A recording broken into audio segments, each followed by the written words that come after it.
How you doing? This is Hunter Lochte and Matt Striebel. We're here today from Trilogy Lacrosse to talk to you about dodging the pole. We're going to start off, I'm going to start with the ball. Matt's going to be matched up against Brian with the long pole. What we're going to want to do is get Matt the ability to have the ball dodging against the short stick. First thing we want to do is Matt wants to attack my defender out of his sight line and set a pick on a 45-degree angle. That way, as I come right off his shoulder, the defense has to make a decision whether to switch or to get through.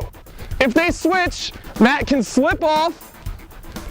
I'm going to carry my defender away, roll out of pressure, get the ball back to Matt so he has that matchup against the short stick and it can attack him towards the goal. The second thing we can do is Matt will start with the ball up top. I'm going to come at him and set the pick at a 45-degree angle in the defender's blind side. The reason I'm doing that is that the defender doesn't see me coming. There's two things that are going to happen. The first is the defense is going to have to switch. So as I set that pick, Matt's going to brush my shoulder. If the defense switches, he's able to now attack that short stick.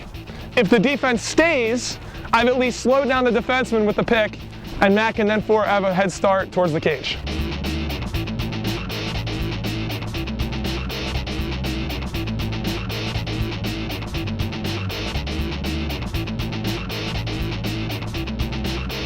It's also important that we stay aggressive dodging the long pole. A lot of teams tend to hide their weaker defenders at a long pole position because the short stick position in the college game and in the professional game is becoming such a specialized and important position.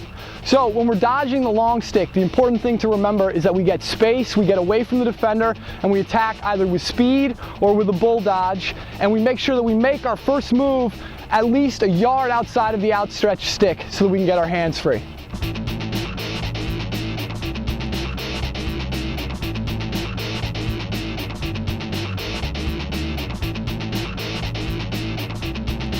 One more thing we can do, Matt still has the long pole on him. He's going to go to the crease, making his guy the slide guy. I've got to beat my man, and when I do, his defenseman has to make that decision whether to slide to me and leave Matt by himself, or to stay and give me that one-on-one dodge down the side. If he slides, I'm going to dodge hard down the wing. When the slide comes, I'm rolling away from pressure, getting the ball to Ryan. Ryan hits Matt on the back side for either a shot or a redodge.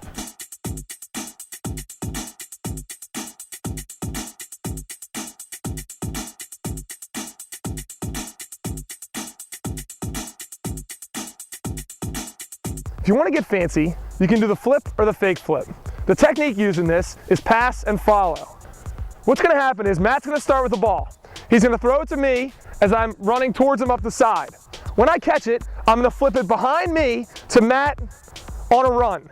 In doing this, he's able to have separation between him and his defender, creating a lane for him to shoot the ball, as well as slow his defenseman down because he has to play the pick and the flip.